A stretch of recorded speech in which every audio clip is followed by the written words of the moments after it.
Committee may recess at any point. The purpose of this hearing today is to evaluate the unprecedented uptick in organized retail crime in the United States and to hear testimony from key witnesses from federal government and private industry. I now recognize myself for an opening statement. Good afternoon, and we welcome you to today's important hearing on organized retail crime and threats to our public safety. The topic of today's hearing is the issue of organized retail crime, which has been rising throughout the country, demonstrating a threat to tens of thousands of retailers of all sizes and subjecting employees and customers to real harm. As many Americans flock to stores to complete their holiday shopping this Christmas season, the Committee on Homeland Security, Subcommittee on Counterterrorism, Law Enforcement, and Intelligence will come to order. Without objection, the subcommittee may recess at any point. The purpose of this hearing today is to evaluate the unprecedented uptick in organized retail crime in the United States and to hear testimony from key witnesses from federal government and private industry. I now recognize myself for an opening statement.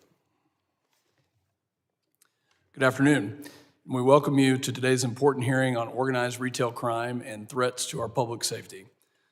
The topic of today's hearing is the issue of organized retail crime, which has been rising throughout the country, demonstrating a threat to tens of thousands of retailers of all sizes and subjecting employees and customers to real harm. As many Americans flock to stores to complete their holiday shopping this Christmas season, large organizations of professional shoplifters or boosters are exploiting soft-on-crime policies to ransack American businesses and carry out an unprecedented spike in retail crime. Generally, organized retail crime involves the association of two or more persons engaged in illegally obtaining merchandise of value from retail establishments through theft and/or fraud as part of a criminal enterprise. This is not the same thing as shoplifting or petty theft, both of which obviously are illegal. This type of organized activity involves multiple occurrences and may transpire across various stores and state jurisdictions, further complicating matters for which law enforcement agencies to combat these crimes. We also have reports that transnational criminal organizations, or TCOs, that are taking advantage of our open borders are also engaging in retail theft. It's important to note that these criminals do not show any bias when selecting targets, and this crime occurs across a wide spectrum, from big cities to small towns in both urban and also rural areas. It has been said that organized retail crime is overblown. That's false. We cannot remain oblivious to the surge in organized retail crime throughout the country, impacting every one of our districts. As many of us have seen, retailers are not overhyping the threats or challenges posed by the criminal activity. They are taking steps to ensure the safety of their staff, customers, and products. This includes measures like placing common items like detergent and baby formula behind anti-theft plexiglass and utilizing smart shopping carts equipped with automatically locking wheels to prevent thieves from exiting the stores with the cart without paying. In Washington, D.C., where the Progressive City Council has implemented soft-on-crime legislation that has emboldened criminals to run rampant through the district, one CVS has resorted to displaying tissue paper and rolls of toilet paper as photographs, not the actual product, but as photographs to prevent theft. In situations like this, we must look at the immediate impact on families and consumers.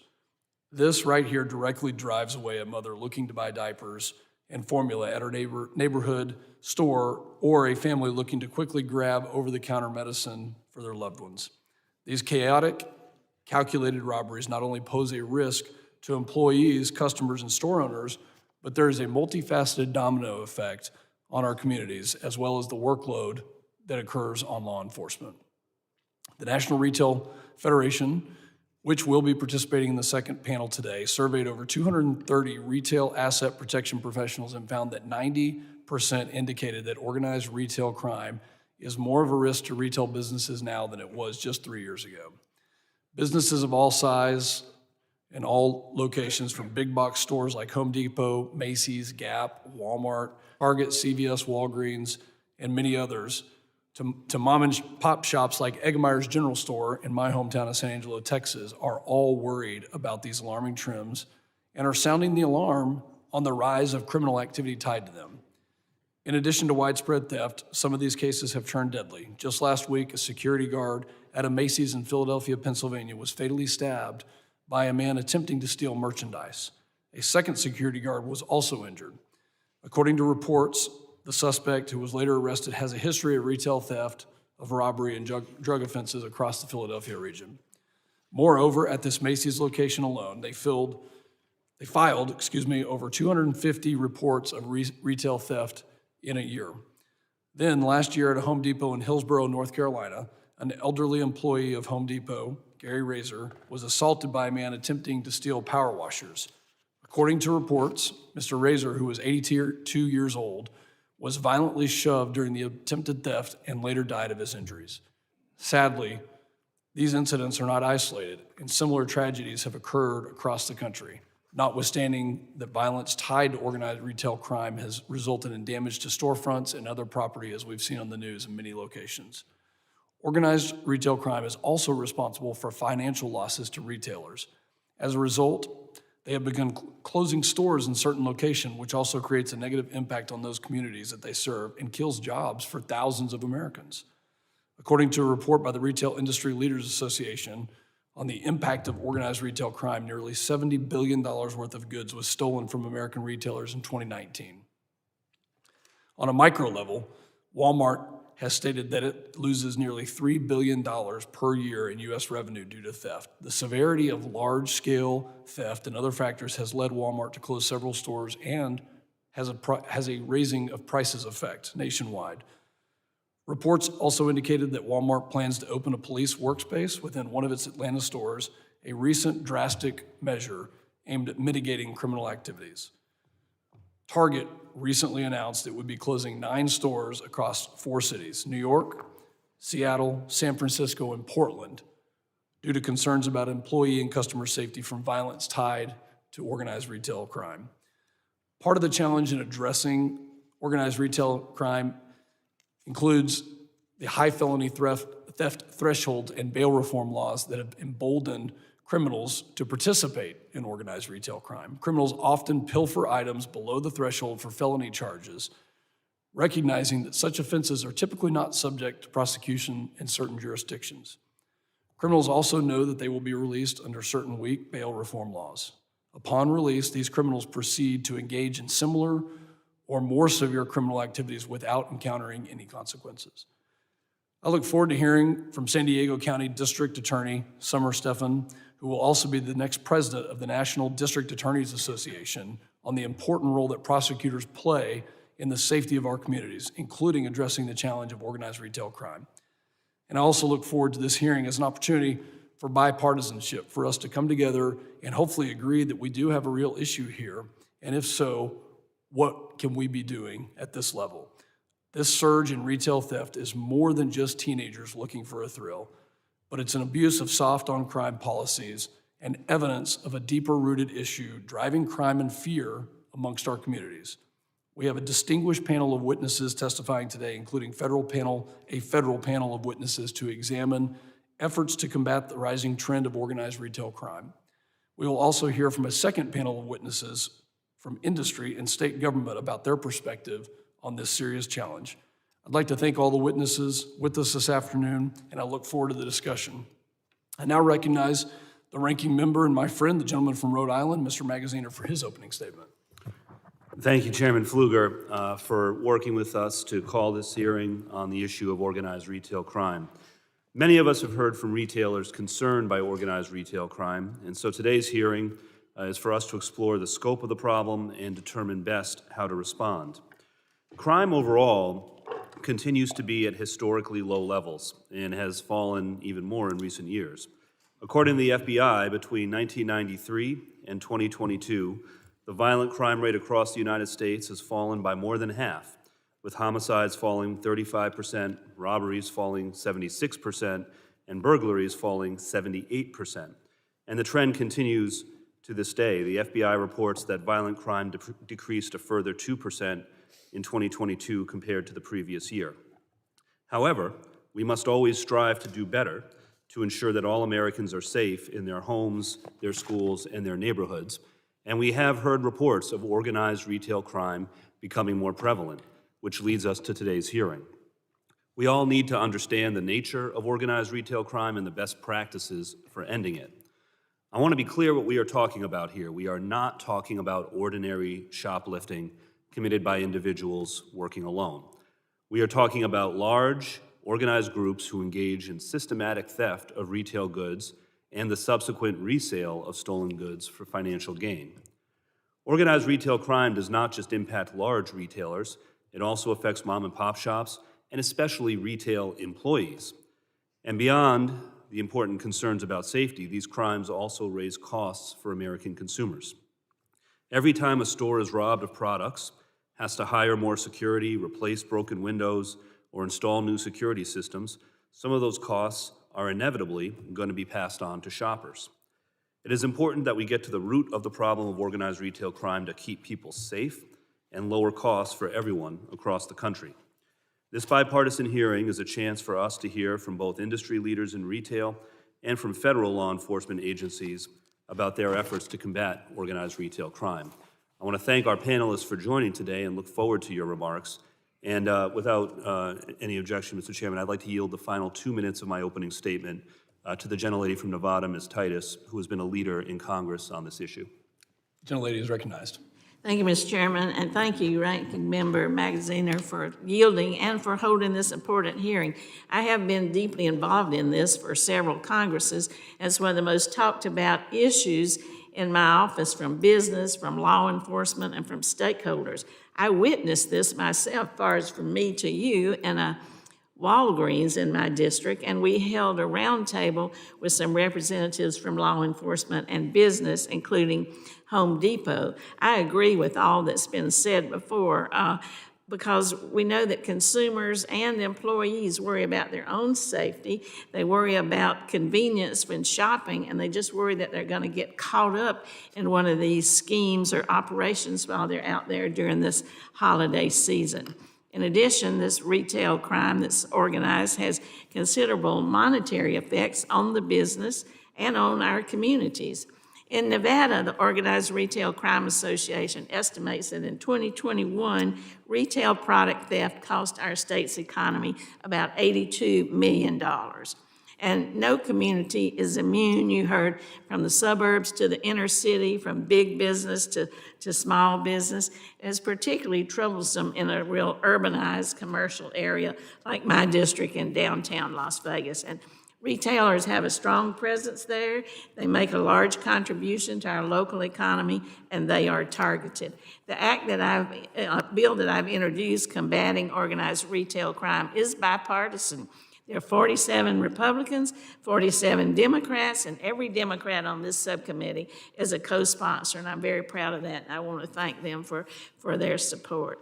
I know this hearing will help highlight some of the increased trends in high-level organized retail crime, and it will underscore the need for federal action to allow DHS and investigators and prosecutors to have the tools they need to go after this organized crime, and also the associations, organizations, and activities that are tied to it behind the scenes that many people don't even realize. So thank you again. Thank you for the time, and I look forward to hearing our expert witnesses. And I yield back. Thank you, Chairman.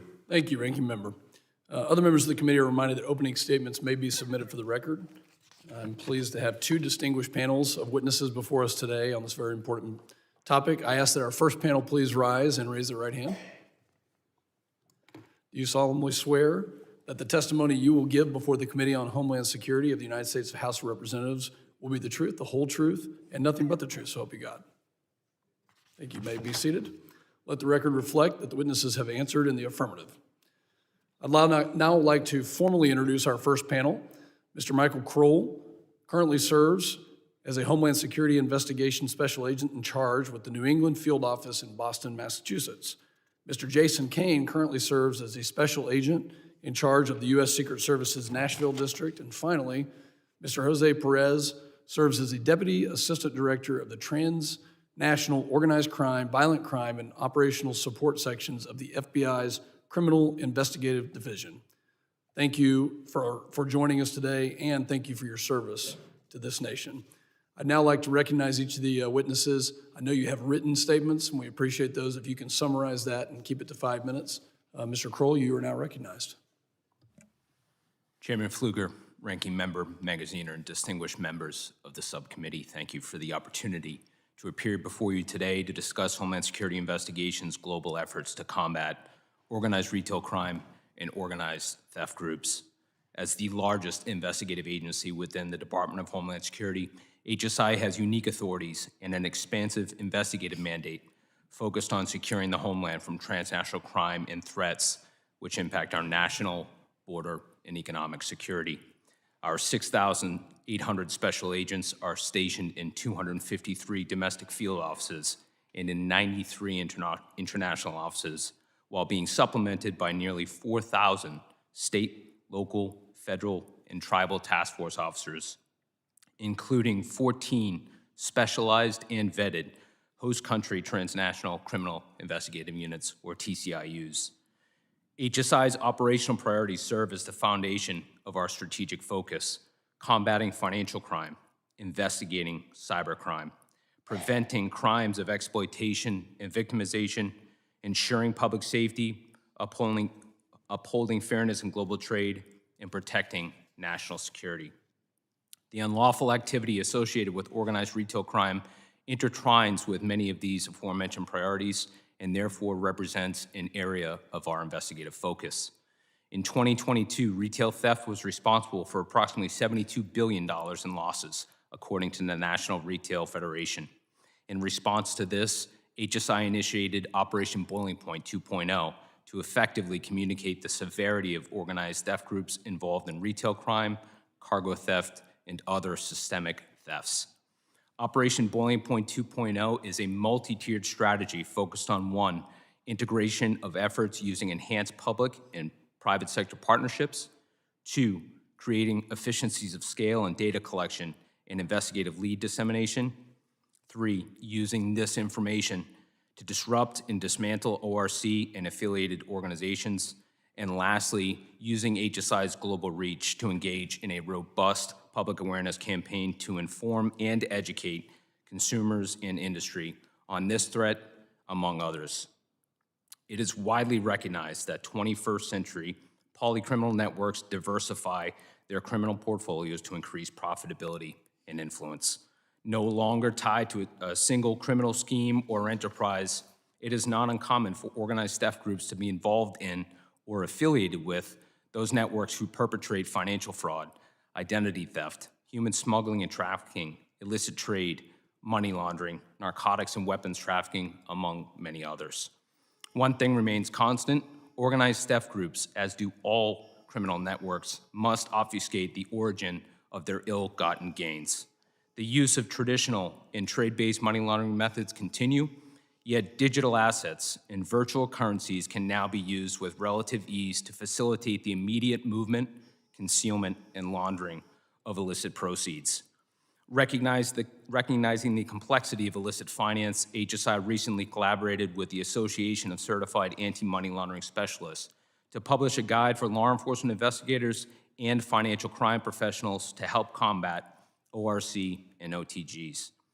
Further, HSI's cornerstone outreach interfaces with traditional and non-traditional banking and financial institutions to continue our longstanding efforts to educate our partners on emerging financial threats through anti-money laundering training, including typologies of money laundering associated with ORC.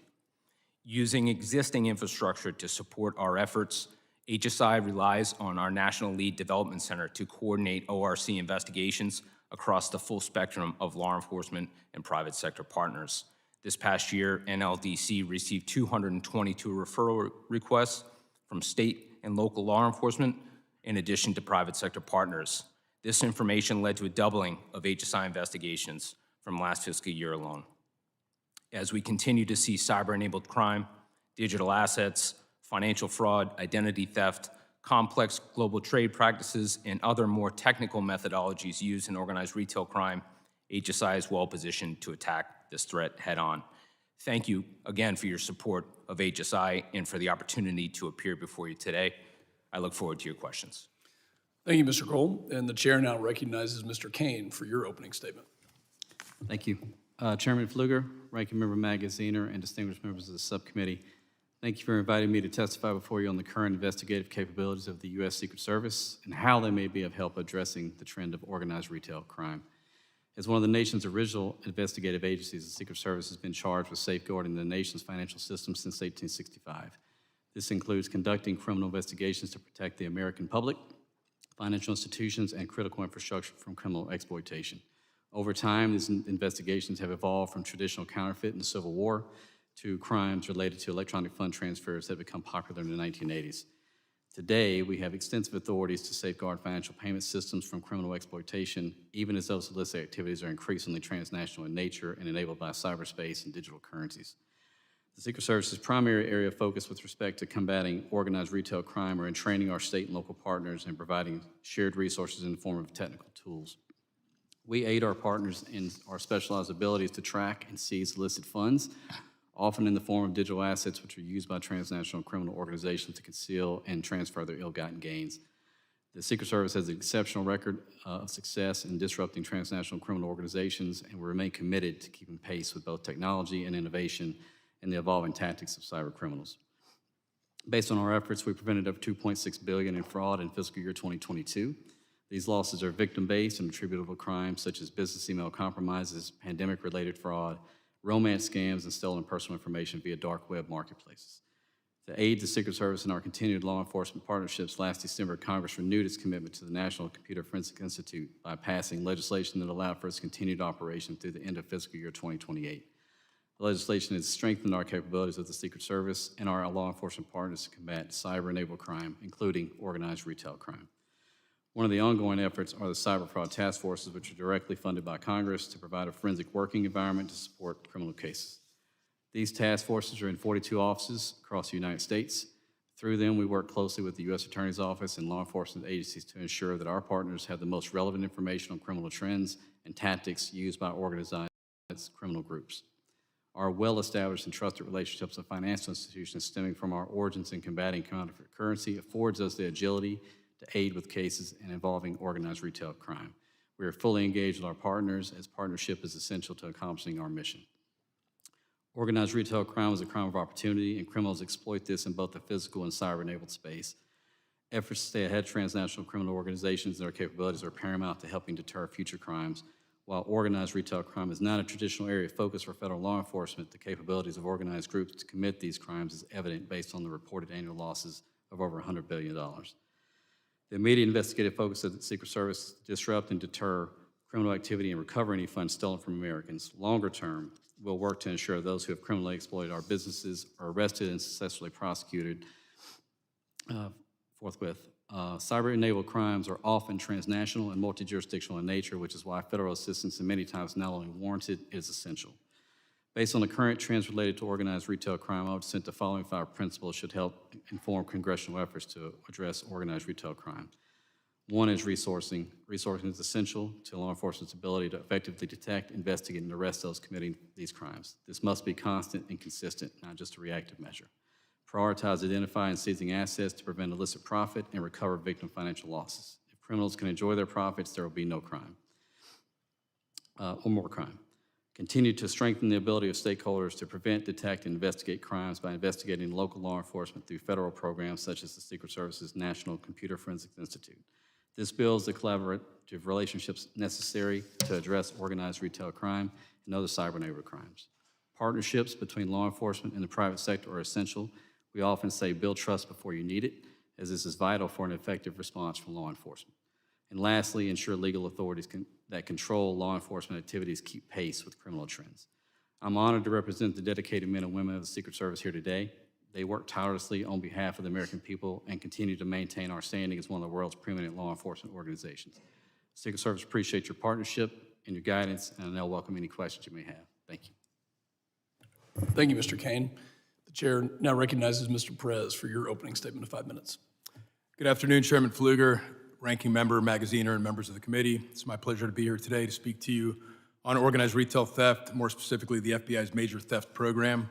As noted, my name is Jose Perez. I'm the Deputy Assistant Director in the Criminal Investigative Division. Under my investigative responsibility, I have various programs, including the Violent Crime and Gang Program, Crimes Against Children, and specifically for this committee, Transnational Organized Crime, which includes our Major Theft Program. The FBI has a long and rich history combating organized crime, and we continue to dedicate resources to combat that threat. We use an intelligence-driven approach to identify, disrupt, and dismantle the most egregious talk actors. Criminal organizations are diverse in trade and employ a myriad of criminal activities, ranging from trafficking in narcotics, firearms, and/or persons, to fraud and major theft. The FBI is aware of the continually evolving trend of organized retail theft. We prioritize efforts to combat this threat by working with our law enforcement partners to identify these organizations, disrupt them, and dismantle them using the enterprise theory of investigation and employ sophisticated investigative techniques. Retail theft consists mostly of several state crimes that can quickly evolve into activities used to proliferate transnational organized crime, when stolen goods are transported across state lines or even internationally, or when illicit proceeds from retail crimes are used to fund other transnational criminal activity. To better support these investigations, the FBI partners with state, local, and federal law enforcement around the country through our various task force initiatives to combat both violent crime and organized crime. The FBI leads several major theft task forces around the country that are dedicated towards defeating these criminal organizations involved in interstate transportation of stolen goods. Some of the challenges with investigating organized retail theft is that most of these crimes often appear as state offenses, things like shoplifting, that immediately are not reported to the FBI and may not have clear connections to transnational criminal organization. To address this challenge, the FBI continually partners with state and local law enforcement to share intelligence on crime trends and patterns to create better networks to identify criminal actors. Just this past April, FBI Boston's Organized Crime Task Force arrested 7 members of an organized theft crew. The investigation resulted in collaboration by over 70 police departments throughout the New England area. Several members of the crew were arrested in connection with thefts throughout the region, including catalytic converters stolen from over 470 vehicles, cash from automatic teller machines, and merchandise from jewelry stores. The crew was allegedly responsible for an estimated $2 million in losses throughout the Massachusetts and New Hampshire area between 2022 and 2023. Several of these defendants have been convicted, and the FBI continues to partner with state and local law enforcement agencies in these types of cases. In addition to the major theft program, we also dedicate resources towards retail theft through things like our authority to investigate Hobbs Act violations. These cases, the dollar amount is less important than the overall impact to the community when the theft is facilitated through violence. These crimes might have a lower financial loss associated with them, but the larger impact on the community, in addition to the impact on interstate and foreign commerce, is significant. Additionally, the FBI actively participates in outreach and partnerships to the retail industry and private sector partners. We attend various conferences such as the National Retail Federation Conference. We maintain private sector outreach efforts through our Office of Private Sector and Offices of Private Engagement, and also through FBI headquarters and our 56 field offices around the country. These relationships and industry events are important to maintain active communication, information sharing, and coordination between FBI and retail partners. While recent smash and grab robberies have garnered much media attention, the FBI also focuses on investigating and disrupting complex theft schemes involving targeted retail theft of high-dollar items, such as sophisticated fraud schemes and to steal commercial cargo loads. We work closely with private sector to develop a strategic cargo theft initiative and address the growth in cargo theft and supply chain theft. In March of 2023, CargoNet, an industry association, reported a 600% increase in strategic cargo theft. Some of these cargo theft schemes include identity theft and fraud and cyber-enabled fraud, such as business email compromise. The FBI has also initiated an initiative targeting South American theft groups involving groups coming from Chile and other South American countries, exploiting things like visa waiver program and visa entries to commit crimes and return back to the countries and share some of the proceeds and sell some of the proceeds internationally. Appreciate the opportunity to speak to the committee today, and I look forward to answering any of your questions. Thank you, Mr. Perez. Members will now be recognized by seniority for their 5 minutes of questioning. An additional round of questioning may be called after all members have been recognized, and I now recognize myself for 5 minutes. I appreciate the service and what y'all do, and especially your partnership with the state and the local levels. And I think I want to start, just by trends and ask each of you quickly, are there areas, geographic areas, cities that seem to have higher rates of organized retail crime that are being impacted? And I'll start with you, Mr. Coleman. We just go down the line. Thank you, sir, for that question. we see the polycriminal transnational organizations now no longer tied to a single criminal scheme or enterprise.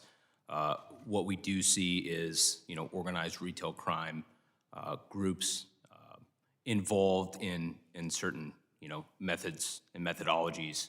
I think they are driven by greed and opportunity, not so much location and geographic region. Mr. Kane, Mr. Perez, quickly, any areas that you see that are being impacted disproportionately?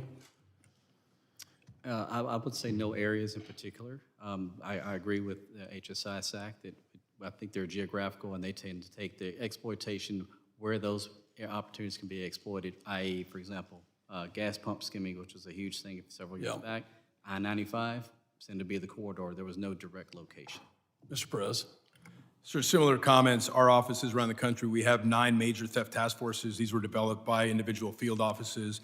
They really vary and range from Los Angeles, Memphis, Pittsburgh to West Texas or in El Paso, where we've established an organized crime task force as well. This is deferred to by our local field offices. I can't speak to one area more than another. We see various trends as mentioned in one corridor. I've seen theft of fuel in West Texas or in your area that are significant, that leads us to establish local partnerships to target some of these unique threats. What about felony thresholds? Have you seen state by state or jurisdiction by jurisdiction or action from DAs that have led to increases? So let's say the raising of a felony threshold, has that had a effect on the number of organized retail crime events that you see? Sir, I can't speak to that. Okay, any other on the panel? No, sir. Okay. Let's go to for the Secret Service, Mr. Kane. What does the Secret Service see as the largest threat to maintaining a safe environment for financial transactions, whether it be credit cards, gift cards, U.S. currency? What is, kind of talk me through that? I'm thinking obviously with the holidays hitting, it's high volume, and places like convenience stores and gas stations seem to be the best because they can get a lot of numbers very quickly. Second, kind of on the edge of new things are what they call quishing, which is like the scanning of QR codes, which are not actual QR codes. They actually will take you to a site and ask you to apply information, personal information. That's a new one. And then gift card fraud, which is happening a little bit more prevalently, where people are taking gift cards, re-encoding them in the back, activating them very quickly with limited amounts of money, but then when you go to actually buy the gift card, you're loading the dollar up. So combating that is a little tough. It's a bit more heavy on the retailers. And then at the local level, the convenience store level, it's just really on the locals. Again, the person using these ATM/sliders, they need to make sure that those devices are legitimate as best they can. We always say, give it a tug. It might come apart. You never know. Mr. Kroll, we're talking about Operation Boiling Point, focused on combating this organized retail crime trend. How many organized retail crime investigations has HSI's Boston field office conducted? And can you identify any red tape or roadblocks that have stood in the way between effective partnerships with the state and local level? Thank you for that question. We do have active investigations ongoing now. I don't have a historical number, but certainly those that are international in scope and ones that involve our federal, state, and local partners spread throughout New England. What I will say, I don't see any red tape. What I see is just the necessity to prioritize the myriad of crimes that we see as federal agents. We see kind of 3 tiers of retail crime. One, your single scope, who may, steal out of necessity, to your more coordinated groups who might not reach in interstate commerce. And then 3, which is where I think federal agents should be, is the more sophisticated networks, those that are involved in cyber-enabled crime and maybe, some more sophisticated methodologies. But we do see the gap between 1 and 2 with our state, local, and private sector partners, which, sir, to your point, is why we established. Are these events deterring or scaring the public? Is it something that's scaring the public and deterring businesses from having open stores in different places? Sir, what I could say is, obviously the awareness of the crime has been certainly something that we've seen much more of, whether in the media or within law enforcement. And I think the awareness of the crime is something that's going to help us to attack those networks and make sure that we have an impact. Thank you. My time has expired. I now recognize the ranking member for your questions. Thank you, Chairman, and thank you all again for your public service and for coming here today. I think one of the things that we are challenged with as we have this conversation with organized retail crime is it's difficulties with the data. To Chairman Pfluger's question about are there certain areas where this is more prevalent, to questions about is this becoming more prevalent over time, which we're hearing from the retailers it is, and we believe them, but the data is spotty. So I guess I want to just ask each of you, are you able to get, as agencies, the data that you need from local law enforcement, from retailers, to help you anticipate the trends?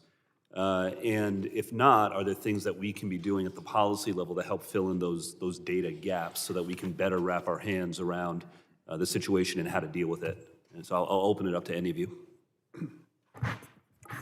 Thank you for that question, and certainly to that point is why HSI established Operation Boiling Point 2.0. 4 pillars to establish and enhance public and private sector partnerships. 2, we have dissemination, but also acquisition of information that's going to help us disrupt those organized retail crime networks. And then lastly, make sure that we're, enhancing our public awareness campaign. I think to that point is understanding the data is understanding the threat.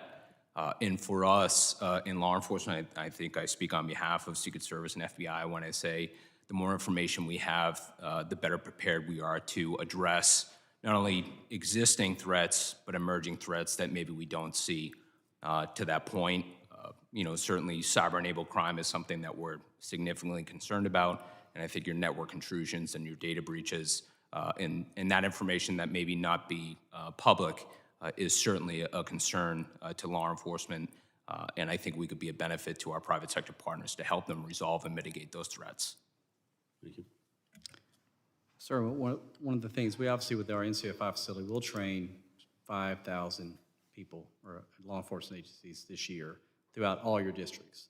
Those would become the barometers for kind of fraud and kind of what's happening in those sectors. That becomes my data resource because my CFTF, they're telling me very robustly, this is kind of occurring in our district. Here's where we should apply some resources.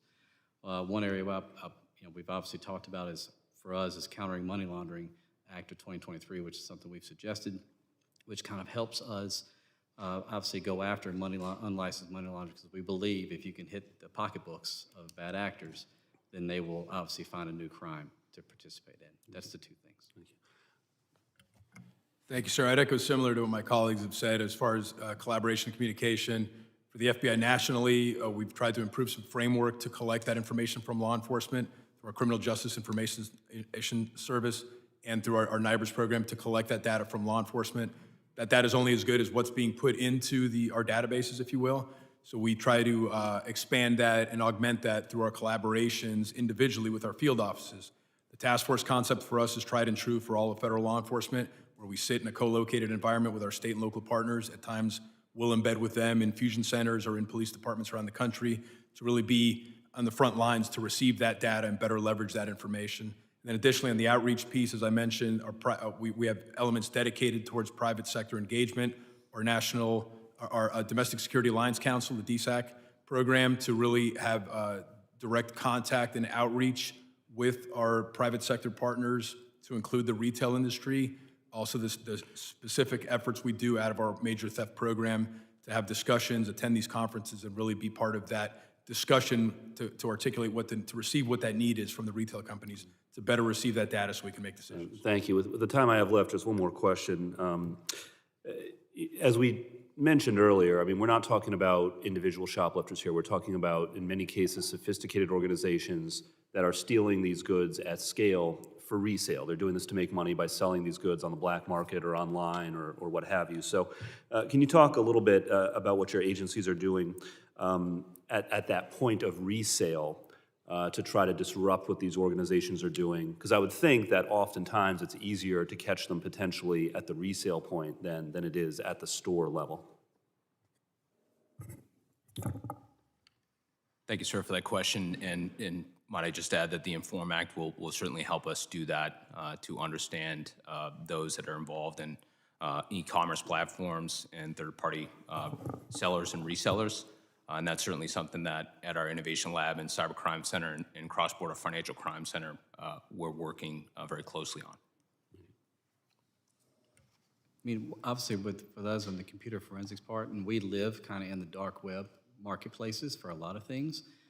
Those are great areas to kind of what I call make your case, but then we also have to forensically prove it. So that's obviously, those two key elements for us are kind of helping put the point on what you just asked. Similarly, we focus a lot on the dark net, a lot of movement of illicit proceeds, narcotics, weapons, and stolen goods in the dark net. We'll look at those cases. Sometimes the resale portion, depending if it's in mass, we'll look at it and try to identify the organization. If it's more individualized, we can use that to begin a case and develop that intelligence to determine where the merchandise is coming from. And we look for ways to identify those networks and disrupt them through those patterns. The goal there is to, again, identify, work up the chain. So sometimes identifying the money movement as well that comes in return from some of the sale of goods really helps us identify where these networks are. Thank you. I'm over time, so I'll yield back. Thank you. The chair now recognizes the gentleman from North Carolina, Mr. Bishop. Are lax local prosecutorial practices concerning property crime contributing to the organized retail crime that you've described? So again, I can't speak to that. I can tell you that we work aggressively within the federal scope, the statutes that we have, whether it's for interstate transportation of stolen goods or things like Hobbs Act. Those are violations that we'll investigate aggressively. At times, we can leverage state prosecution as well if for some reason we can't charge a case federal, so we'll work aggressively to leverage both. Are lax border control policies contributing to the development of transnational criminal organization conducted organized retail crime? I can't speak to that either, sir. Either of you other gentlemen, can you speak to it? Sir, what I could say is we're certainly laser focused on criminal networks, in those criminal networks that affect our national border and economic security, whether they reside internationally or domestically. I think we're, between our border enforcement security task forces, our transnational investigative units overseas, and our international presence, we are laser focused both on your traditional arrest, indictment, conviction, but also your non-traditional, which would be, your cyber intrusion mitigation, obviously in other more complex methods to investigate transnational crime. Mr. Kane? I mean, sir, we've obviously had several cases, to your point, actually a joint case with HSI in California regarding EBT fraud. And the groups are, Eastern European, obviously coming in and kind of subverting the border process. We had problems identifying them, so we do see it, but I see it on a very limited scale, not to the scale that I would say that maybe the Bureau and HSI sees it. Have there been reductions in local police forces? My impression that at least during the pandemic and following the George Floyd killing and the issues relating to that we saw police forces decline, a lot of sort of a surge in resignations of police forces locally. Is that still the case, or has there been a recovery from that? Mr. Kane? I mean, sir, obviously locally, I think I don't, as far as resignations, I don't know. I do think there is a challenge in recruitment for local law enforcement. There's a recruitment challenge at our level to get people on the books, so to speak. I can't say that it's attributable to those events, though. Mr. Perez? Same, sir. I'm aware nationally of some decline in recruitment, and that's always a challenge. Similarly for us, for all the federal departments and law enforcement, I can't speak to as to the why. I know in the following COVID, that obviously had an effect nationally. I can't speak to whether there's an upswing or not, sir, currently. Mr. Kroll? Thank you, sir. We recognize the troubles that our state and local partners have in recruiting. I think that's one area where federal law enforcement can certainly lend assistance to our partners where they need it. I think some of the more non-traditional methods where we're assisting state and local law enforcement partners, whether in violent crime, narcotics trafficking, weapons trafficking, and other areas, certainly in organized theft groups, we can provide those resources to them, through our task force officer program. We have 4,000 task force officers domestically. We can help to augment their local police departments with possibly resources, data sets, and other information that they might not have available to them. I'm familiar that in Asheville, North Carolina, for example, there's an enormous loss of police force. Cities throughout North Carolina, I'm more familiar with that than other cities in the country. There's been a tremendous impairment of the police forcing, of the size of the police force. They're way down from their anticipated numbers. It strikes me, and I certainly appreciate the fact that you guys are sort of not really, in some cases, wanting to attribute causes of the problem that we face, and you're dealing with it as law enforcement, and I respect what you have to do.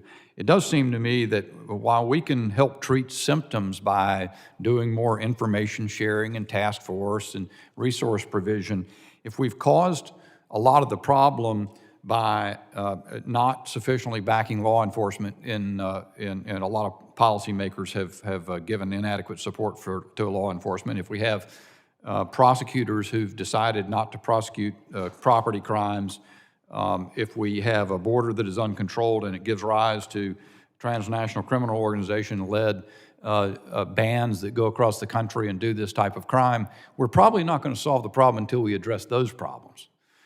So that's just my observation, but I certainly appreciate the efforts that you bring to the case every single day, and all those men and women that work in your agencies. Thank you.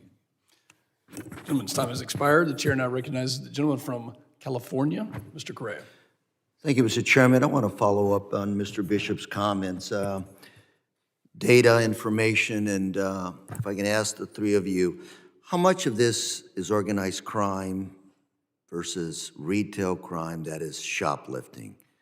Do you have any guesstimates here? Sure, thank you.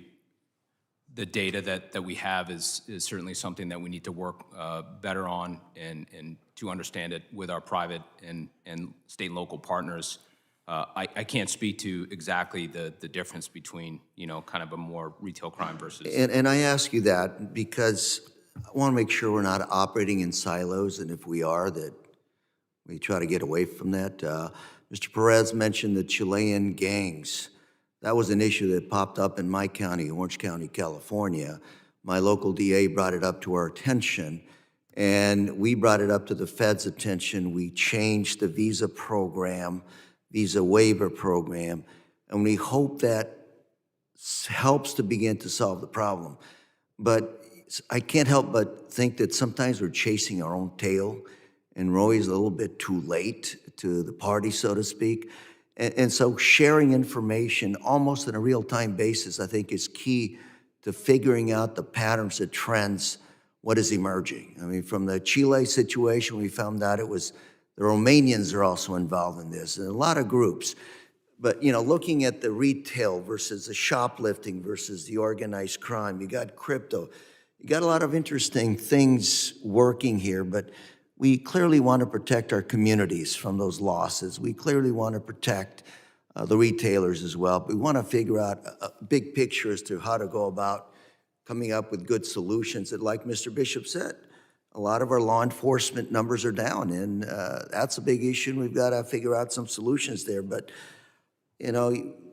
smash and grab, organized crime, retail theft, it's hard to figure out which is which, but if you don't know which is which, then it's even harder to come up with a good solution. And I look forward to working with all of you and trying to figure this out, get some real data, so that based on that data, folks up here can come up with good public policy with the administration and come up with real solutions in real time. Let me ask you another question, which is, we talk about cooperation, federal, state, local. What about international? Do you feel like you're getting the type of cooperation that you need from international players out there that might be part of the solution here? Mr. Crow. Thank you, sir, and appreciate that comment. Certainly, our investigative presence overseas is the largest that DHS has. And working through our host country transnational criminal investigative units, very important to receiving information. As you know, sir, our authorities as special agents in the international footprint differs in that in the United States. So we certainly rely on their knowledge, their investigators, their prosecutors, and others to make sure that we're receiving the appropriate information, we're able to act on that. Mr. Kane? Sir, I believe that the information international connections right now that we have are better than they've been in my 22 years. They've been getting better. They're getting better. And I believe that because now information just flows so much easier between our countries. And then two, the informal agreements of like, well, what we can provide and what they can provide us is back. So certain countries, as you know, will never work with us. But many along the way have been very good to us, and especially very good to our investigations. Yes, sir. Mr. Perez? So overall, I'd say relations are good, maybe in a better situation as well. I know we position agents strategically. We have in our legal attaché offices well over, I believe, 60 around the world. More specific to this threat, when we talked about the South American theft group, sir, we've pre-positioned, in addition to our legal attachés, we supplemented that office in Santiago, Chile to add additional bodies. We have legal attachés in Mexico. We've also supplemented that with what we refer to as our border liaison officers. These are FBI agents that sit on this side of the border and are cross-designated to operate in Mexico to collect information and communicate more directly with our counterparts. I'm glad to hear you say that because it's not your problem. It's not their problem. It's our problem. Yes, sir. A victim, whether it's a family that gets a family member kidnapped in Mexico or held for ransom in Mexico, usually affects a family here in the U.S. as well. And again, it's not your problem, it's our problem. In the last 2 seconds I have, I'd say, offer to work with us any legislative solutions, any diplomatic solutions. Let us know, we're here to help. Thank you, Mr. Chair, and I'm out of time and I yield. The gentleman yields. Chair now recognizes the gentleman from New York, Mr. D'Esposito, for your questioning. Well, thank you, Mr. Chairman, and good afternoon. Thank you all for your service and for being here. It seems that one of the primary hurdles to successful prosecution of organized criminal groups repeatedly targeting retail businesses is the difficulty to tie an individual or group to multiple incidents across several jurisdictions, such as patterns, rather than looking at each incident individually, which fails to recognize the toll the group may have and may be taking on a particular retailer. I want to thank the chairman for his work in this committee, and one of the things that we've been focusing on, the committee that I chair, the subcommittee of emergency management and technology, is communication and cooperation between different agencies. I spent a career in the NYPD, and I think that as law enforcement professionals, we could probably say that one of the greatest tools in our tool belt is communication with other agencies. So I think what's important for those that are listening back home and for those here, what resources are available from agencies like yours that could specifically help local and state agencies so that we can do a better job? So again, I go back highlighting our task force initiatives around the country, so developing things like our Safe Streets, organized crime task forces that have unique threats, unique responsibilities, establishing our major theft task forces, and then separately, the OCDEF program for the department, for the FBI, for other elements of the department is really our core model for collaboration, communication, and deconfliction, both at the federal and state level. So we're working with our partners in OCDEF to actually develop a strategic initiative to help target organized retail theft, to really just better allow resources and funding and communication efforts at the federal and state level throughout the country. Thank you. Thank you. And I would echo IOC2, which is a center that we obviously, all of the federal agencies here at the table deconflict in. That's a great resource for federal level. State level has some other challenges because they don't all talk to each other.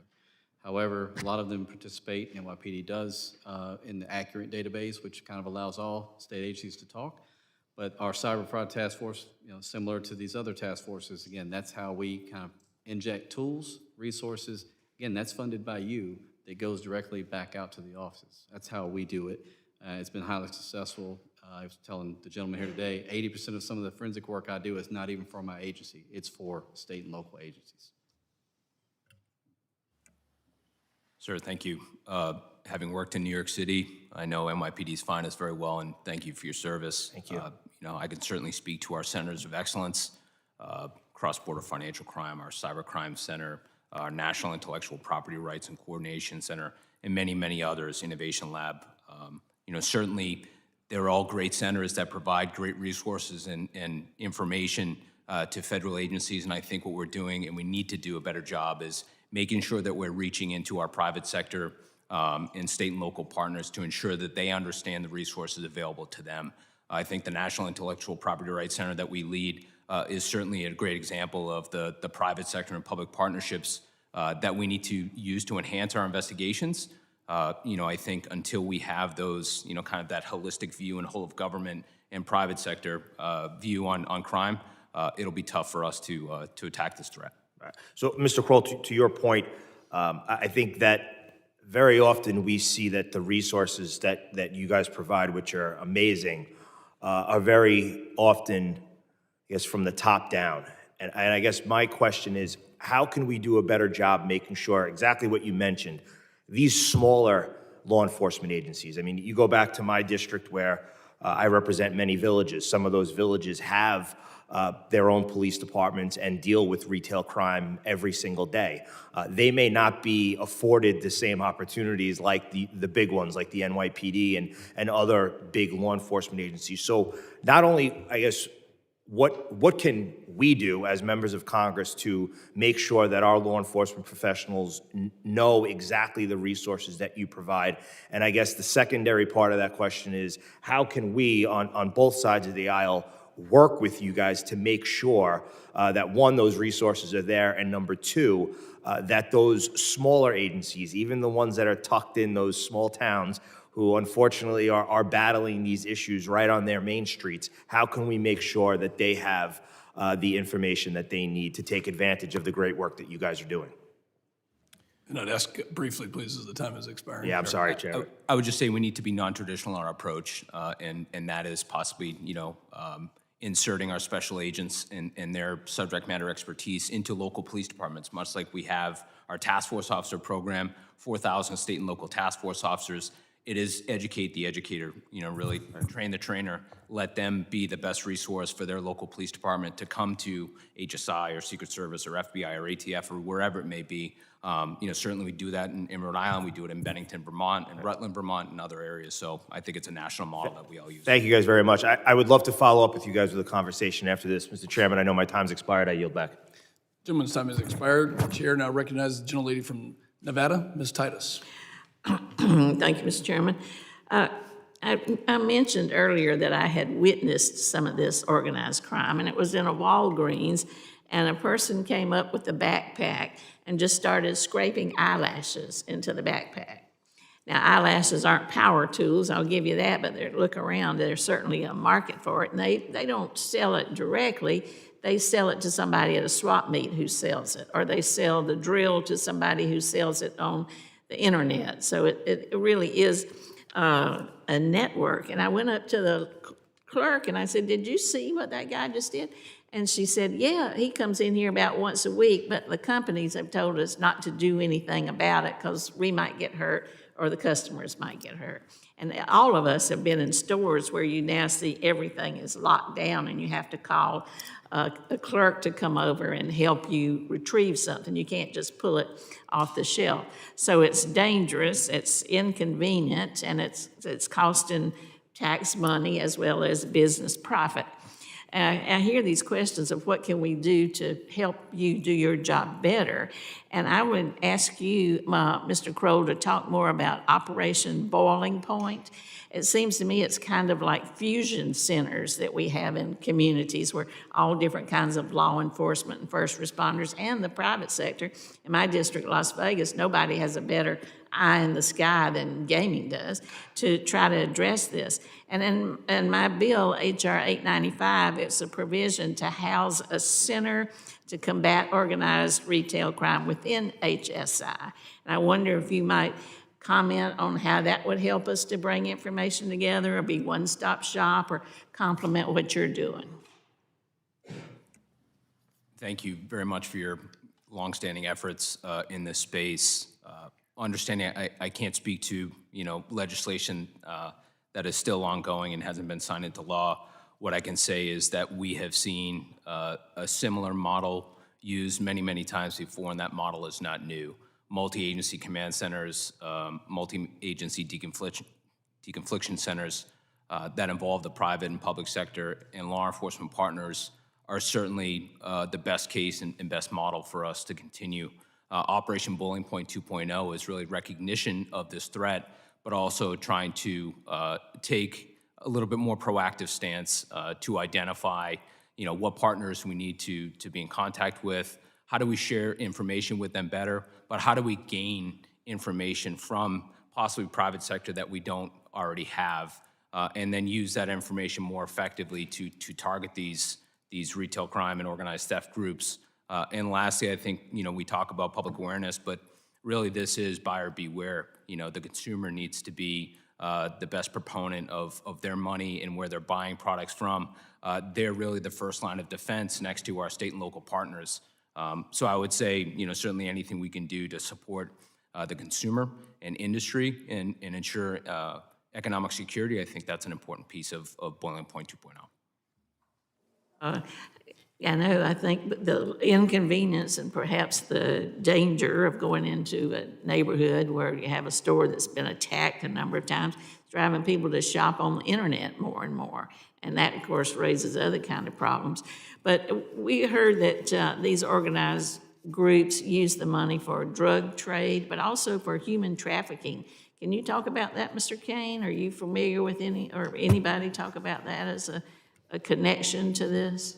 I mean, most of the crimes that were under our purview usually don't lend itself to human trafficking, but probably more in one of my colleagues. Okay, in either one. Man, we do have a human trafficking program. I can't speak to any connection specifically to organized retail theft. As I mentioned earlier, criminal organizations for us are diverse, so they're always going to look for an opportunity to make money, whether that's retail theft, trafficking in persons, drugs, guns, whatever allows them the ability to make money. I haven't seen a direct correlation between the two, but really that speaks to the need for what we've been talking about collectively, which is continued collaboration, collection, sharing of intelligence, and collaboration amongst all law enforcement partners. Gentlelady yields. Chair now recognizes the gentleman from Arizona, Mr. Crane. Thank you, Mr. Chairman. I appreciate it. I want to say thank you to the gentleman on the panel for your careers in law enforcement. I did notice, though, when Chairman Pfluger asked if any of you saw any trends in the explosion of organized retail crime, none of you responded with any trends that you guys were noticing. That struck me as interesting because I know that you guys are all really smart or you wouldn't be here. Isn't part of being an effective member of law enforcement having the ability to spot trends and pattern recognition? Mr. Kroll? Yeah, certainly appreciate your concern and recognize your question. Of course, we focus on emerging threats and existing threats, and truly to respond to those is something that we do every day. I think the cyber-enabled crime front is one that we're certainly dealing with right now. Network intrusions and data breaches, and especially items, identity, licenses, financial information sold on the dark web is something that concerns most of us. I would say that would certainly be a trend that we would look to. Okay, thank you.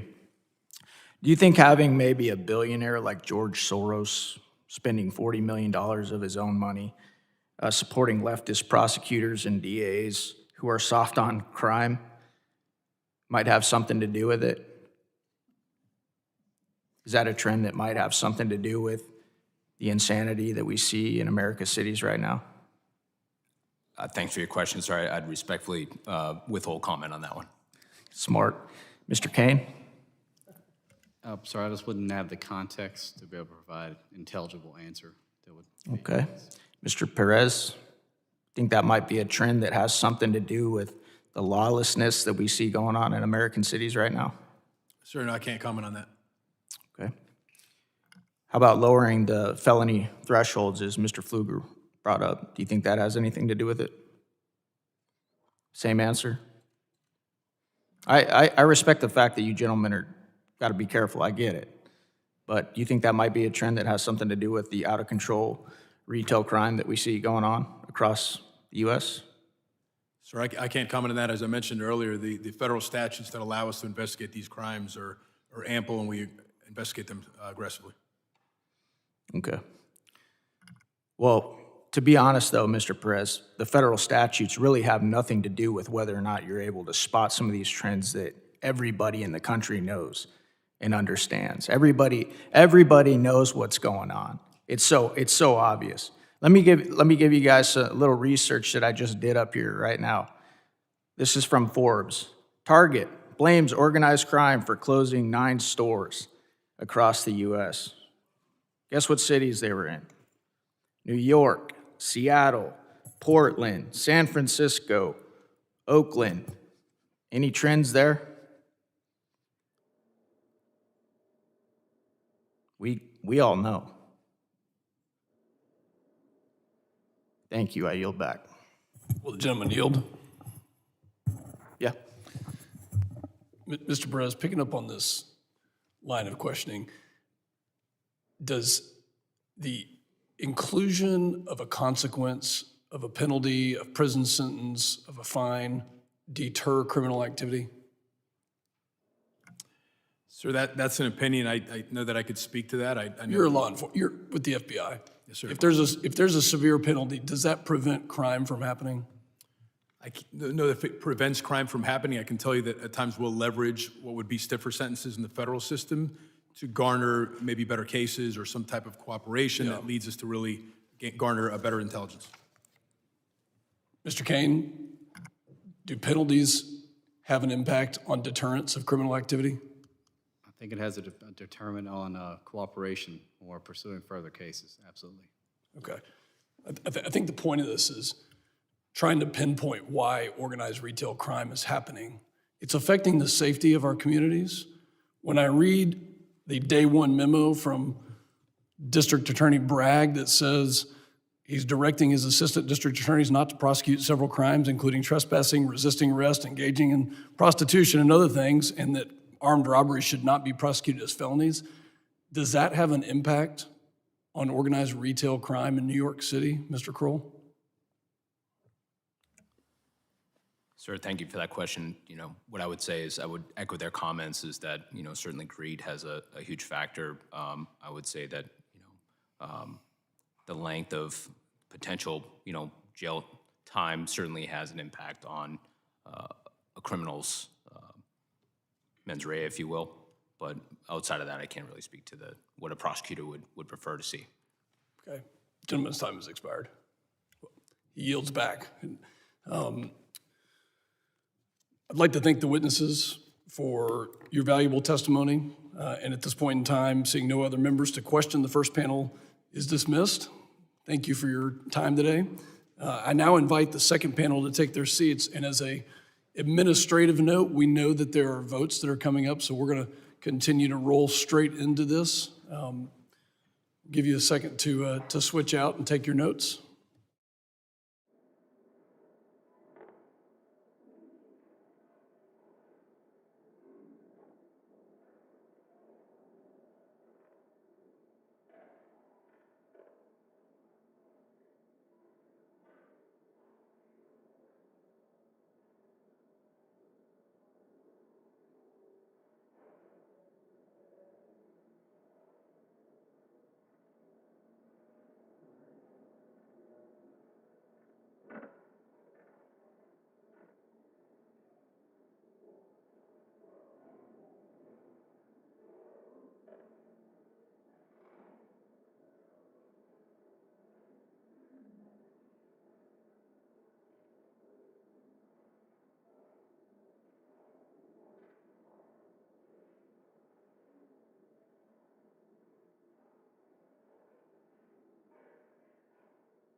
Okay. I'm pleased to have a second distinguished panel of witnesses before us today on this very important topic. And I ask their witnesses, please rise and raise your right hand. Do you solemnly swear that the testimony you will give before the Committee on Homeland Security of the United States House of Representatives will be the truth, the whole truth, and nothing but the truth, so help you God? Thank you. You may be seated. Let the record reflect that the witnesses have answered in the affirmative. I would now like to formally introduce our second panel. Mr. David Johnson serves as the Vice President of Asset Protection and Retail Operations for the National Retail Federation. In this role, he leads initiatives and member programs focused on asset protection and store operations, facilitating engagement across the industry and promoting best practices and policy initiatives around crime, violence, loss, and issues challenging the profitability of retail store operations. Mr. Johnson has over 3 decades of global loss prevention and corporate security expertise and experience. Mr. Scott Glenn serves as Vice President of Asset Protection for Home Depot. In this role, Mr. Glenn is responsible for Home Depot's security systems, threat assessments, and corporate security. Prior to his time at the Home Depot, Mr. Glenn spent 9 years with the Sears Corporation, where he served as Corporate Vice President of Asset and Profit Protection and Chief Security Officer, and has served on a board for the Loss Prevention Foundation, Loss Prevention Magazine, and Retail Industry Leaders Association. Ms. Abby Jagoda is Vice President of Public Policy for the International Council of Shopping Centers. Ms. Jagoda has been involved in public policy initiatives on behalf of the marketplaces industry since 2013 and manages ICSC's public policy agenda related to organized retail crime, among other policy issues of interest to the marketplaces industry. Prior to her time there, Ms. Jagoda served as a public policy advisor at Blank Rome Government Relations and as a co-op fellow in the offices of Senator Edward M. Kennedy and Congressman Barney Frank. Last but certainly not least, I'd like to introduce Ms. Summer Steffen, who serves as District Attorney for the County of San Diego and is the current President-elect of the National District Attorneys Association. In addition, DA Steffen holds national leadership positions which include co-chair of the National Association of Women, Judges Human Trafficking Committee. I thank all of our witnesses for joining us today and for your time. Mr. Johnson, you are now recognized for your opening statement of 5 minutes. Thank you, Chairman Pfluger, Ranking Member Magaziner, and distinguished members of the committee for inviting me to testify on behalf of the National Retail Federation and the retail industry on the issue of organized retail crime. We've submitted a longer statement for the record, and my testimony will summarize that submission. NRF is the world's largest retail trade association, representing Main Street retailers and national chain brands. As an industry, retail contributes $3.9 trillion to annual GDP and supports 1 in 4 U.S. jobs. That's 52 million working Americans. Before joining the NRF, I spent 36 years as an asset protection professional, from apprehending shoplifters from a major city department store to holding various roles with a national retailer. My previous position was leading the corporate security and asset protection teams for a multi-brand global restaurant organization.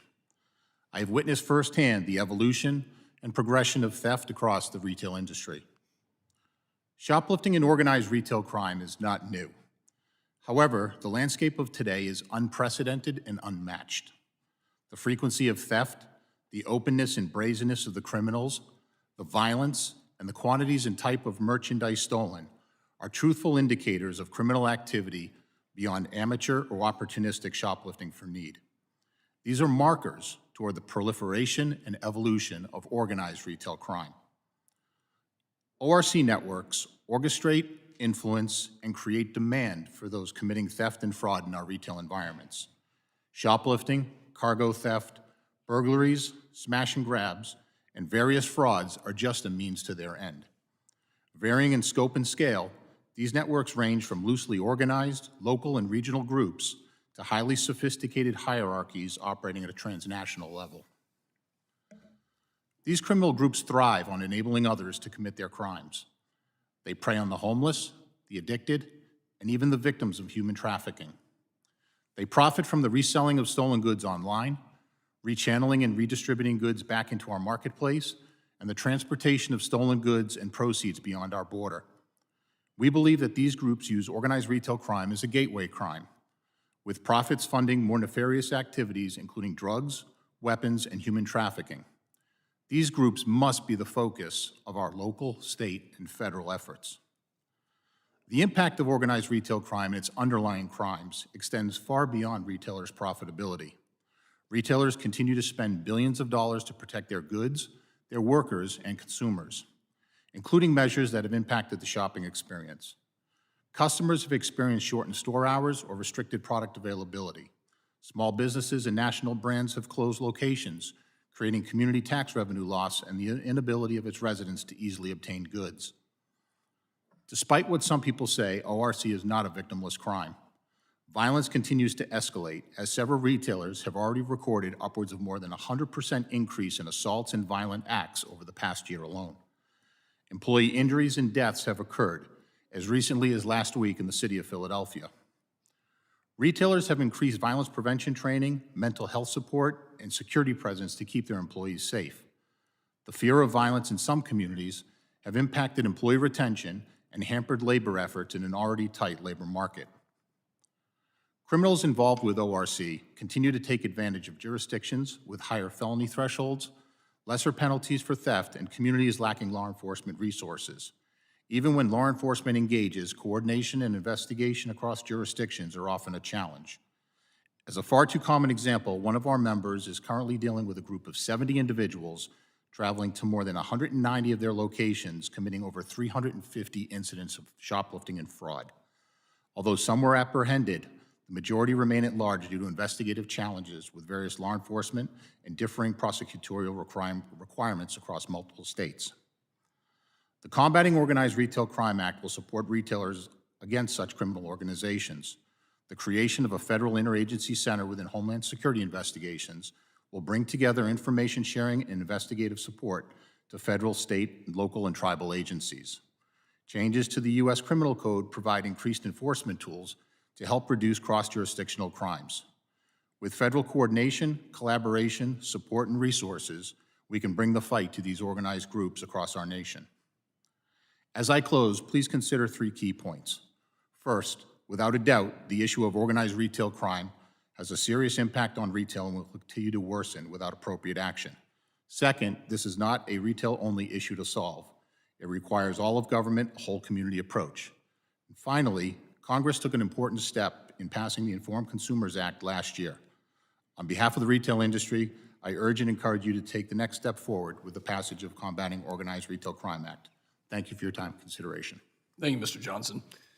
The chair now recognizes Ms. Steffen for your opening statement of 5 minutes.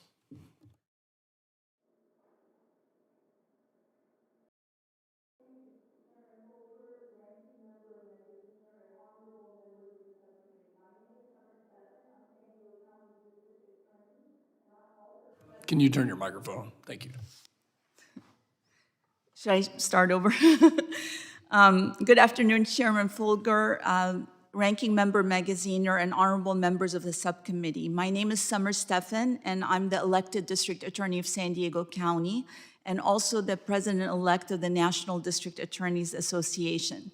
I've devoted my entire professional life to serving our community and keeping it safe. 33 years, that's longer than I've been alive not doing this. This is why this issue is very important to me. It is not just an economic issue. If you go to the ground level and actually talk to the employees in the stores, you will sense the fear and the trauma and how much impact this has on human beings. There's hardly anyone who doesn't have a family member working in the retail industry. And to subject an industry where they don't sign up for a world of law enforcement, where there are daily threats, they sign up for what should be a safe industry, and instead it's turned into the Wild West. From my ground level view, I appreciate bringing the voice of the victims to this committee and for your attention to this really, really important issue. You've heard the reports of the loss of jobs and also the reports about the increase in violence are the most important and impactful. I have made combating retail theft and organized retail theft a priority in my office because of what I've seen, the impact it has on my community. I wanted to send a very clear message that we have the rule of law, that we will use every tool in our possession to bring justice and accountability. Because of that, I formed a specialized team that has gone after this issue, organizing along with our state and local police officers in order to identify the perpetrators. There are 3 key challenges. First, that the evolution of this criminal industry involves more networks that are more organized and therefore are better able to hide their identities. They're usually masked up. They even have their license plates covered up. There's a lot of premeditation that goes into it, which means that our investigation efforts have to be more sophisticated. Second, we have a very inadequate legal framework, meaning we have very weak laws that deal with these issues. And this has helped this kind of crime become less accountable. The third key challenge is coordination, that there wasn't in the past good coordination between the retail industry, between local law enforcement, prosecutors, and the state and federal level coordination.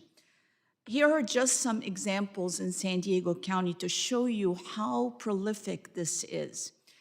By the way, we've prosecuted 76 defendants for organized retail theft, and we track organized retail theft in our system separate from regular theft. 76 defendants, only 3 cases that I'll mention are more than $1.25 million. An Ulta store theft of $700,000 of multiple stores, $350,000 in Victoria's Secret, $230,000 for the Sunglass Hut store. How many sunglasses can one person need? The prosecution was made possible by a new law that passed in 2019 that targets specifically organized retail theft and allows us to aggregate, something that we're not able to do for regular theft. By the way, Chairman Pfluger, your state was able, as you know, recently to put together a task force similar to what we have in San Diego. We also work with the California Highway Patrol because most of these organized thieves travel from county to county and they don't stick to one county, also making their detection difficult. We supported the INFORM Act, but the INFORM Act is not funded. So we encourage that there be funding specifically in order to better enforce the INFORM Act. Also, we support the coordination center that many members of this committee has asked for, because being able to bring together the resources in one coordination center is a proven tool that is effective.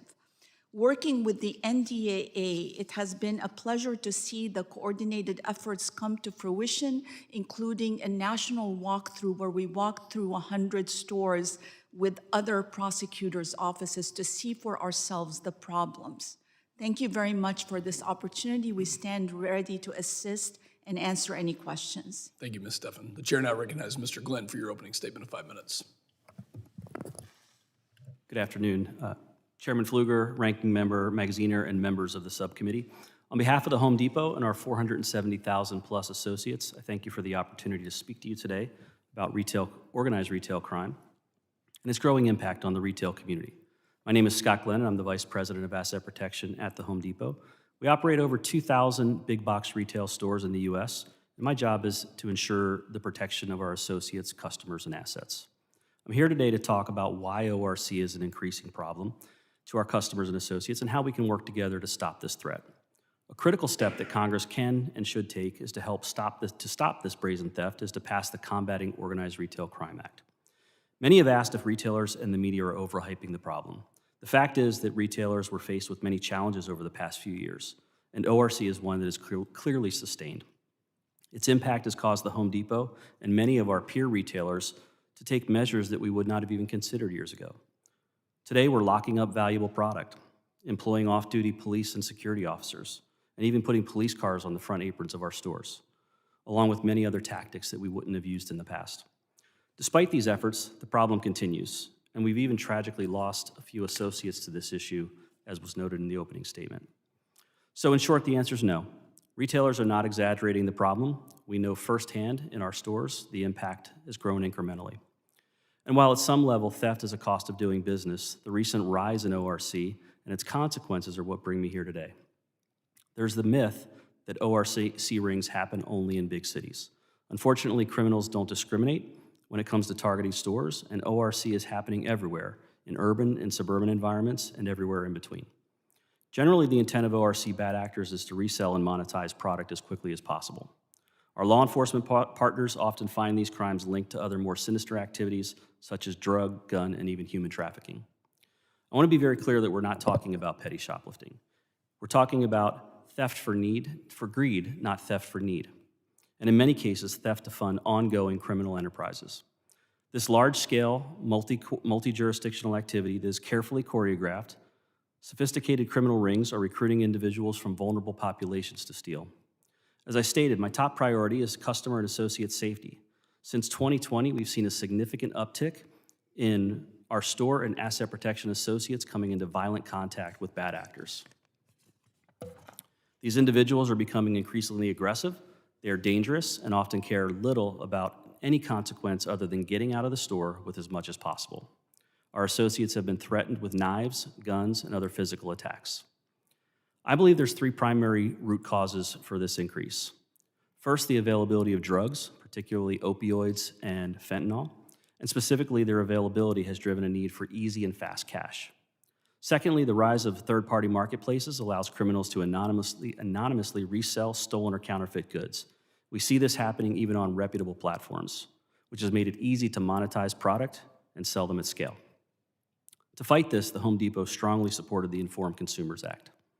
The last contributor is an increasing lack of resources and support for local, state, and federal law enforcement assistance. Retailers need help in disrupting these criminal activities. But let's talk about solutions. The Home Depot is working hard to address all three underlying causes. First, we've grown our investigative team by over 180% since 2016. In stores, we're using technology and physical deterrence. These include everything from increased security personnel to secure lockup enclosures to smart shopping carts to machine learning and data analysis. We've also launched a program called Game Plan, where we invite local law enforcement and politicians to visit our stores and see this technology and tactics in action and to help educate proactively and build relationships. To address online concerns, we've added resources and implemented technology tools to identify bad actors using the cover of online marketplaces.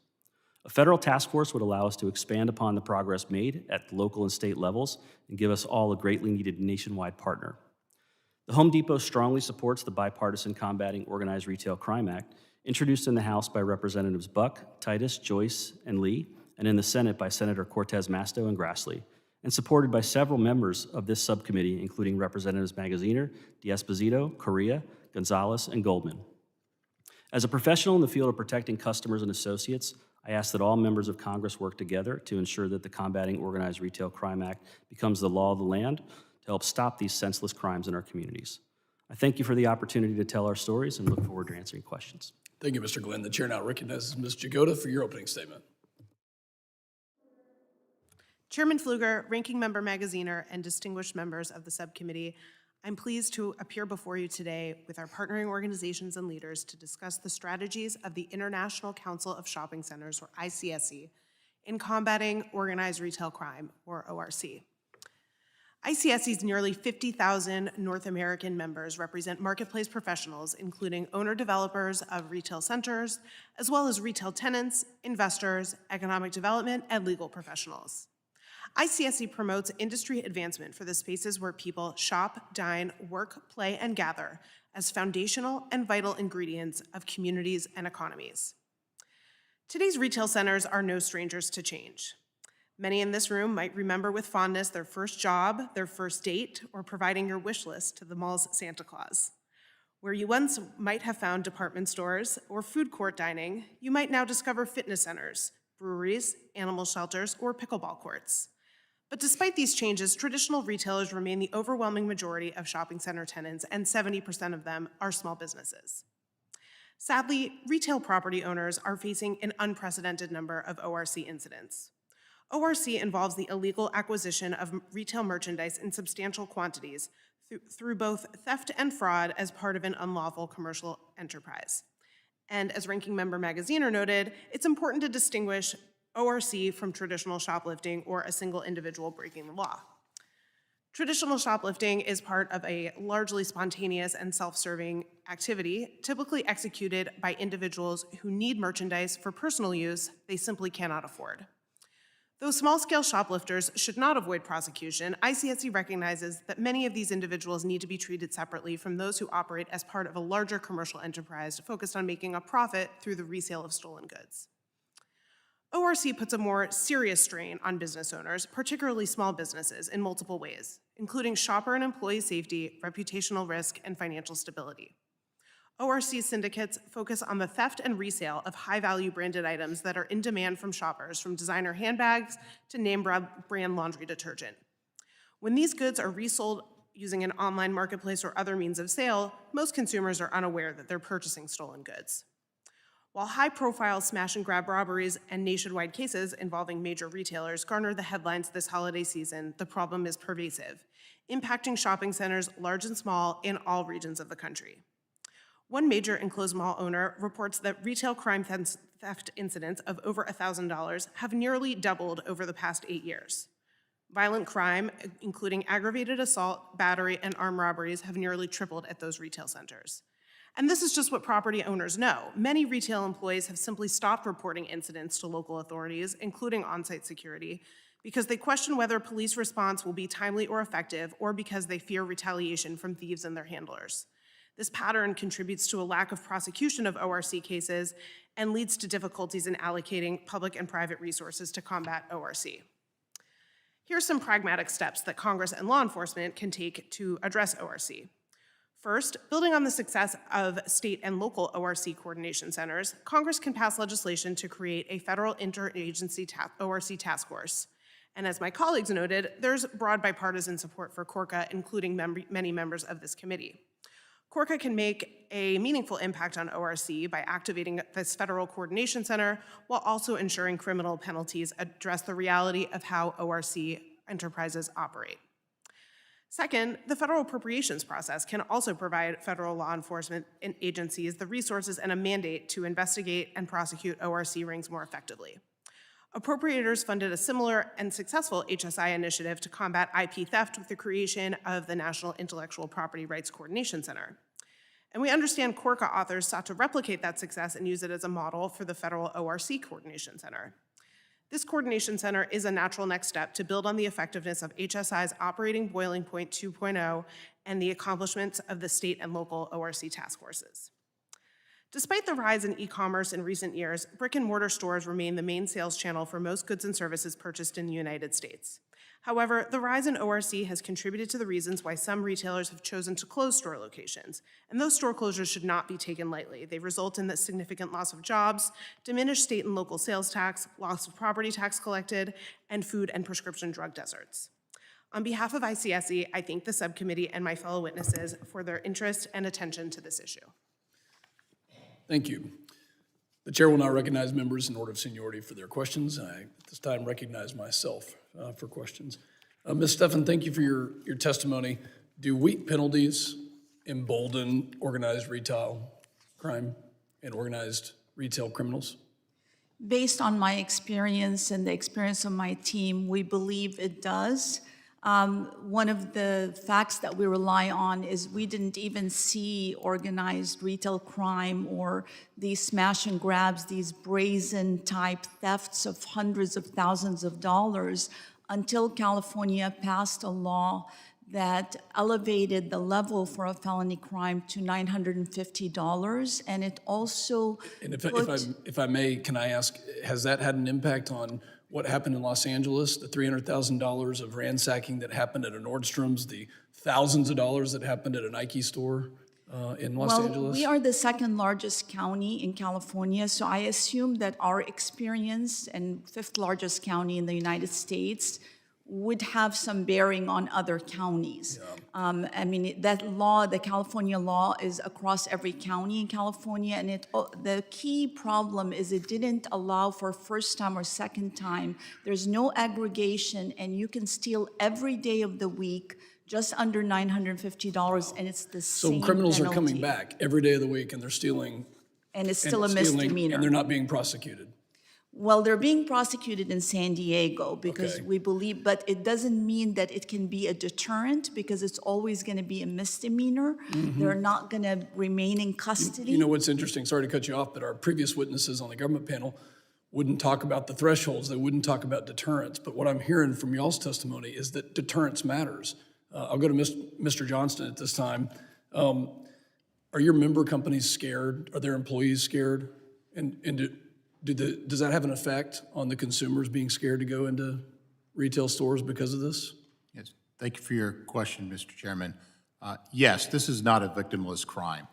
Employees, consumers, communities, we are all victims of organized retail crime. Our retailers have reported, as I alluded in my oral testimony, many of them have seen increases of 100% or more over last year, which many have also, those were all-time highs to begin with last year. Injuries, deaths, so employees are fearful. No employee should wish to go to work in fear for their job. No employee should have to quit or leave a job for fear. Well, I agree with that. Just today, here in Northwest DC, it was reported on Wisconsin Avenue that 5 to 6 guys with guns ordered everyone in a Verizon store to the floor and robbed that store for the phones and the other technology that was in it. Mr. Glenn, I'm so sorry for the losses that Home Depot has had. That's just horrific. Are your employees at Home Depot scared for their lives when they go to work because of the rise in organized retail crime? Thank you for the question. I appreciate the chance to answer that. What I would say is that I think we've been at the forefront of trying to protect our associates and take the appropriate steps to make them feel as if they're entering a safe environment. We start at the parking lot, we bring it inward, we train our associates, we overtrain our associates on de-escalation, to be great witnesses, to not engage with bad actors. So while there is a broader, fear out there in the environment, I think that we've done a nice job of making our associates feel good. Mr. Johnston, I asked the previous witnesses if they see trends. Are there cities in the United States that have a higher level of organized retail crime? Ms. Stephan testified that in San Diego that they're prosecuting, but maybe not in Los Angeles County. Do you see trends across the United States, cities where it's higher levels of incidents?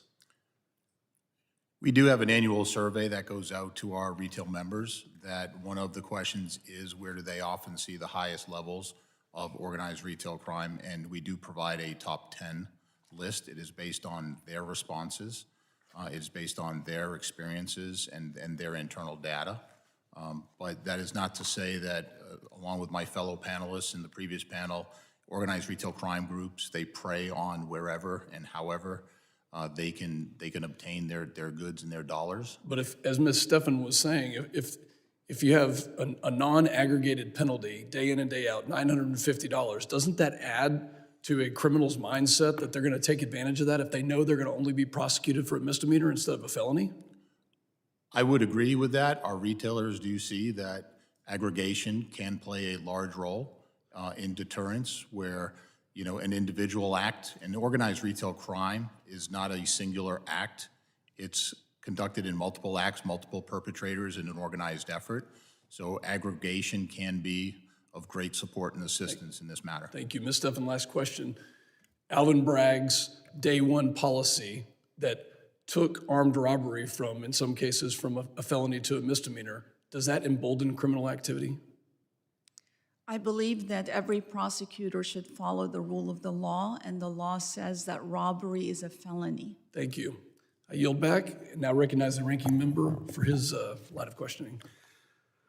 Well, thank you all very much again for being here. And I want to dive into some of the recommendations that you all have presented to the committee. And let's start with the coordination centers, which several of you referenced and have been piloted in different parts around places around the country.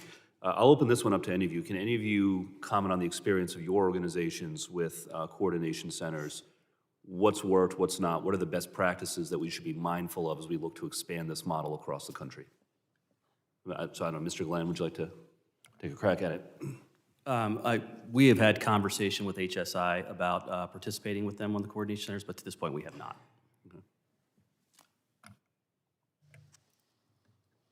I believe in coordination centers based on our experience in San Diego County. We use it for every pressing issue. For example, we use it to track school threats very successfully, where we're able to know exactly whether a threat has been resolved and whether we're able to make that school safe. We use it in elder fraud, where we finally are able to track that we had $49 million stolen to elder fraud in San Diego in 1 year.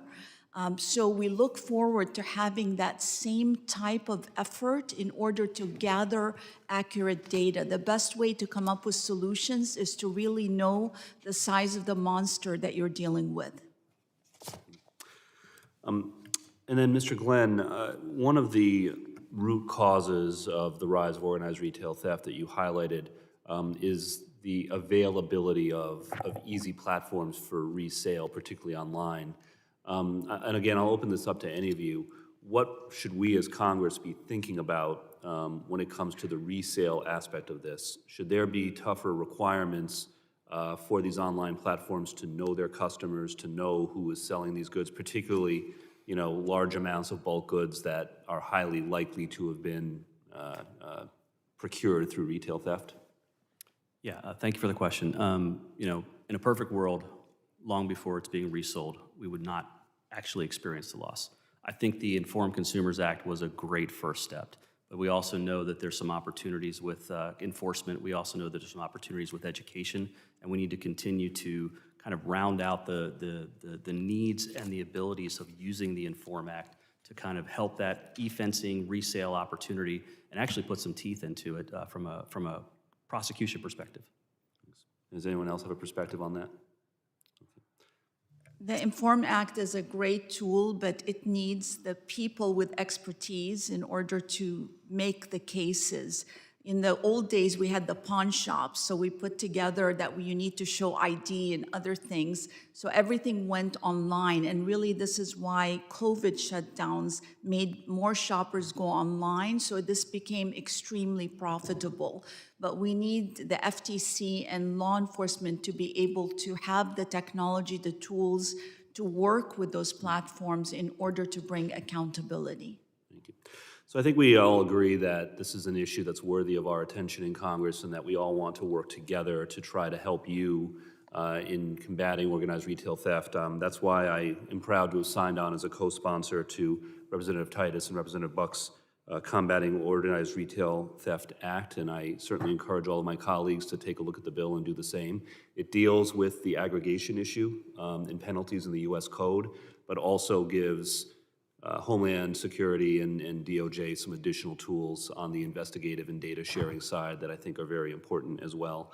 But with the last moment that I have here, people are watching, and those of you from industry who are leaders in this space have adopted some practices at your level as well to help protect your employees and your customers. So I just want to give any of you one last opportunity. If there are any best practices that you have put into place that you would like to highlight that might be useful for others who are watching to see as well.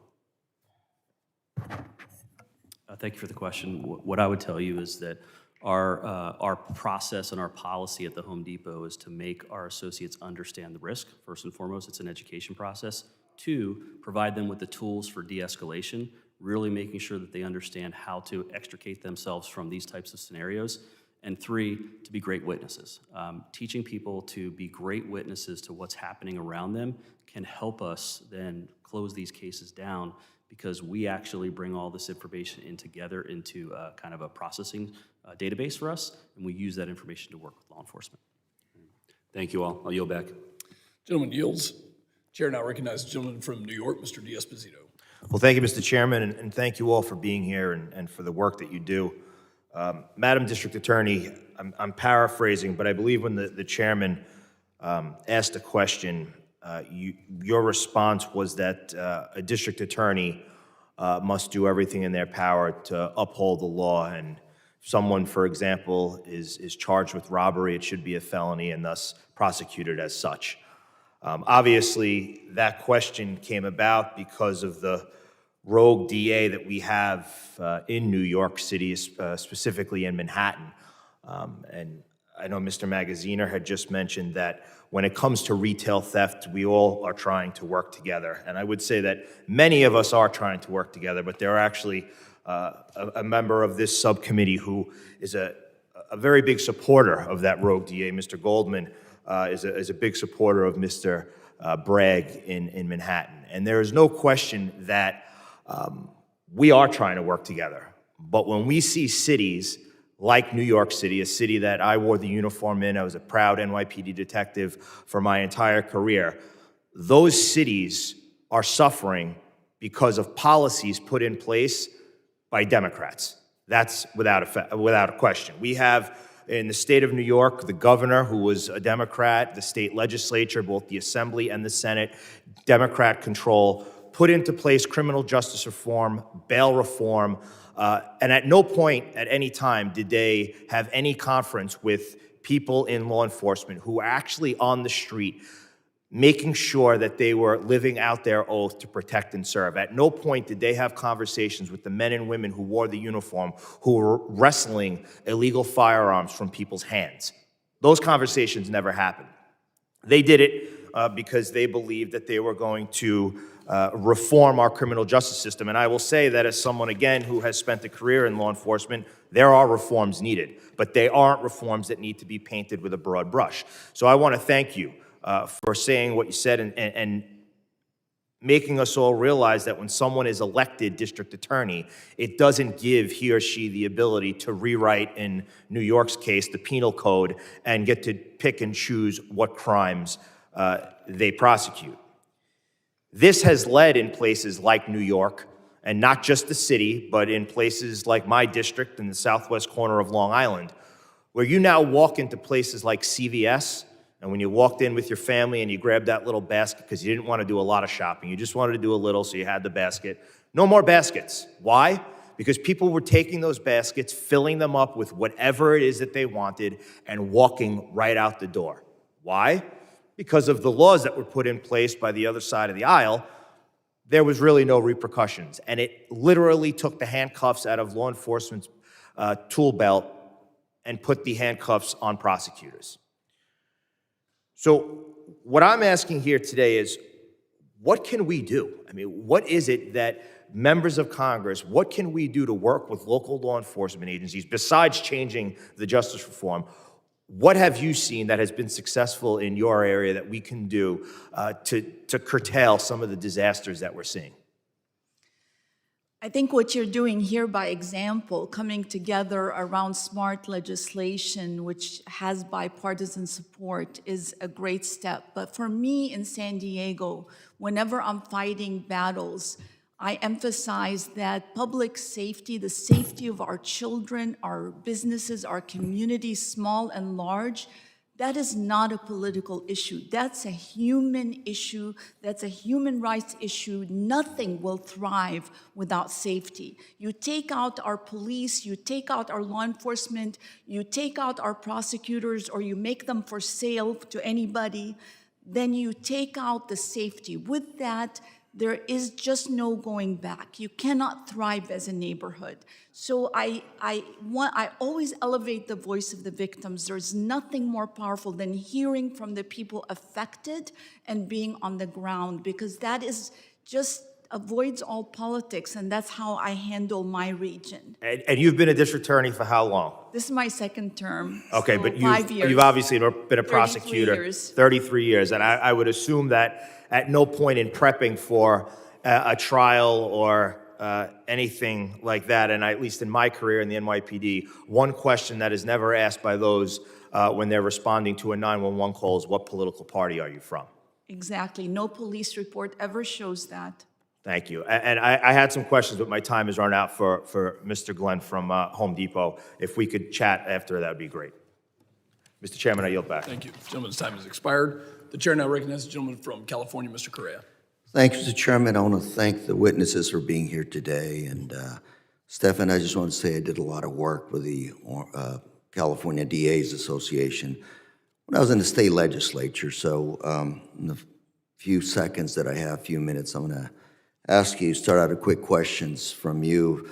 First of all, your approach was, this should not be a partisan issue. This is about victims. This is about protecting our community. So first question to you is, would we be better off funding or defunding the FBI? Get rid of the FBI? Sir, we need excellent institutions. And, Like the FBI. And that in San Diego, we Thank work you with very the much. FBI. There have been some people in this House that have advocated for that. Second of all, I want to ask you specifically, in San Diego, you're the district attorney in San Diego. I'm very good friends with our Orange County DA, Todd Spitzer. So right now, you said in California, $970 is the threshold. Anything below that is a misdemeanor, anything above that is a felony, is that correct? $950, yes. $950. Yes. And- And no matter how many times, so. So it doesn't aggregate, so you go in every day and do 949, 949, 949, it's still a misdemeanor. That's Has there right. been any discussions with our legislators in California to change that, so maybe there's an issue of aggregation there that could be taken into consideration?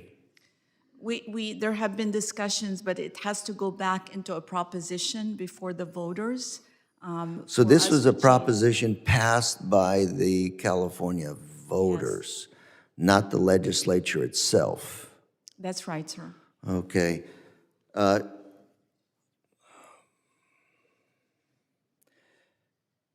This is interesting, so let's see what we can do when it comes to that issue moving forward. Mr. Glenn, you're president of Home Depot. Yes? One of my favorite toy stores. One of my favorite toy stores. Yes, sir. I noticed you put in self-checkout counters now. Has that helped or hurt the situation in any way? Thank you for the question. I don't know that there's been any data that ties self-checkout to organized retail crime. It is certainly something that we are keeping an eye on and looking at the data, but we don't see the type of crime that we're talking about are these more broad-based, aggressive rollouts of carts full of product. It's coming in and breaking open the locking containers and just swiping the shelves and running out the door with 10, 12 individuals. That's what we see as more the organized retail crime in our stores.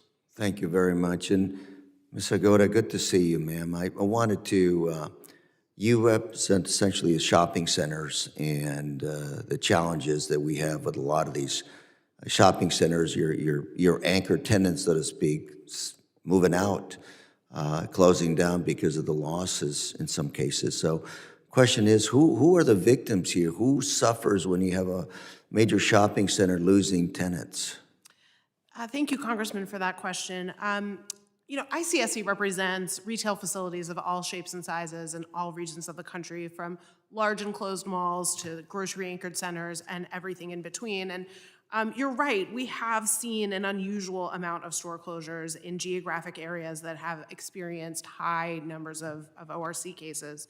And when stores start closing due to the effects of ORC, we see loss of jobs, we see loss of state and local sales tax generated, and loss of property tax generated, and of course it's a blight on the community.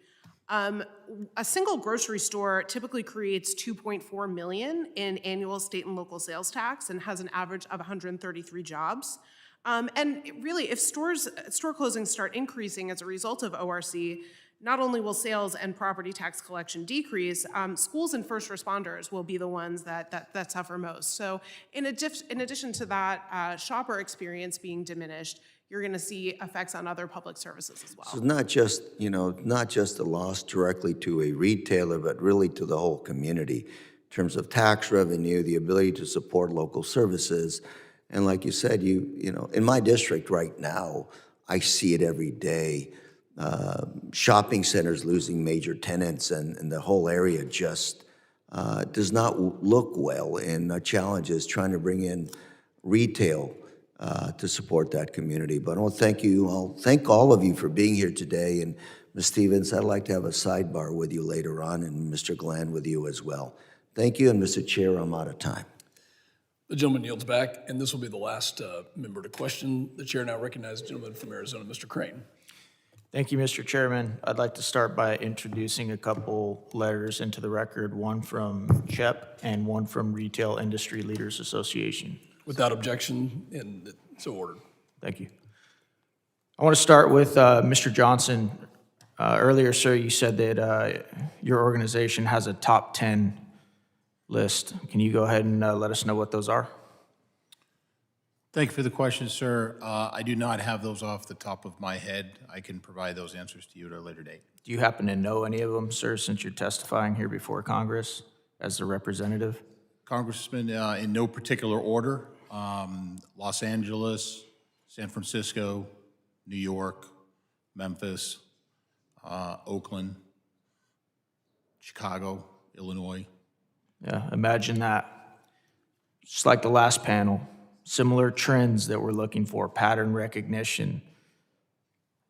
What do those have in common, sir?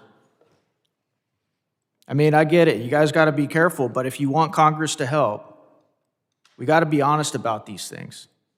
These are all Democrat-run cities. All of them have policy changes, just like Ms. Steffen was talking about. Somebody who's done this her whole life, who knows that crime doesn't care about your political affiliation. It doesn't care about your skin color. It affects everybody. How about you, Mr. Glenn? You represent Home Depot. When these stores go under and they lock their doors and bar up their windows and they leave town, does it affect just Republicans or white people, or does it affect everybody? No, sir, it affects everyone. Yeah, it's pretty sad, isn't it? Yes, sir. And it's pretty sad, but like a lot of things in this country, unfortunately, this is another self-inflicted wound. And the worst part about it is you sit here in these panels and you talk to the folks before you who are all leaders in the FBI, law enforcement, and they can't even tell you what the trends are. It's no wonder we can't solve these problems, because we can't even have serious conversations anymore. Ms. Steffen, did I say that right, ma'am? You said we didn't even see the smash and grab type events until the law changes. Ma'am, when you see these type of retail crimes increase, do you also see other crimes, other violent crimes like murder, robbery, etc.? Do you see those increase as well? You know, San Diego is one of the safest urban counties in America, so we work very hard on solving crime, murders. We have about 100 murders a year, which is one too many for me, but extremely low for the 5th largest county in the United States. So we see trends, but we work together in task forces to shut them down and to make sure that our community is safe. We just don't leave anything to chance. So as we saw these trends in organized retail crime, we brought together the task forces. We worked on solving them with retailers coming together, putting the images from their videos in one room, coming together to solve this issue, coordinating. And this is why I was excited about testifying, hoping that other regions will follow the example that we are setting, that my team, I'm proud of, is setting. Yes. Well, I'm not surprised at all, ma'am, that your city has a track record that it does. I actually spent a lot of time in San Diego. I was stationed there for about a decade. And I did, for the most part, depending on what neighborhood I was in, did feel relatively safe. So thank you, ma'am, for what you do. And I hope that there are other folks in law enforcement and DA's offices all over the country that are watching this and can learn from your example. Because one thing I can tell you is you don't seem too interested in partisan politics. You seem interested in justice, protecting the people that elected you, appointed you, want you to protect them, and I appreciate you for doing that. I can't say that about every DA, every prosecutor in the country, and I think it's despicable. I think it's absolutely despicable, just like I questioned the panel before you, that we have individuals that are pumping millions and millions and millions of dollars into prosecutor races and DA races all over the country to try and weaken law enforcement in those areas. That's despicable, it's disgusting, and Americans all over the country of all creeds, ethnicities, races, religions are paying for it. Thank you. I yield back, Mr. Chairman. The gentleman yields.